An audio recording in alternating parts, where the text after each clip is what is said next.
Maaari.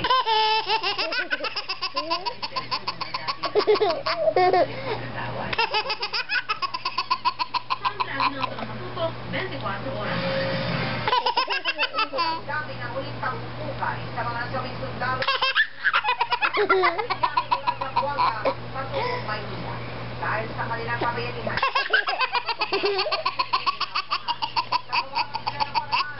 Nakatutok si Rocky Sima.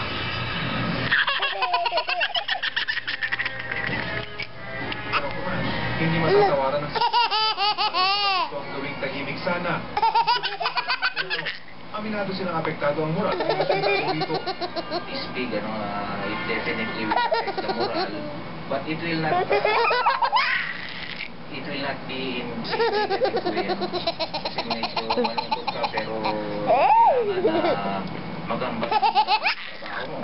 Hanggang sa mga namatay natin na sundalo. Dahil sa pinakitang katapangan ng mga nasawing sundalo, pag-aaral pinakamataas na paraan na ibinibigay sa militar. Si Private First Class Robert Ricafranca, ang sundalong nagpaiwan at kalaban para sa mga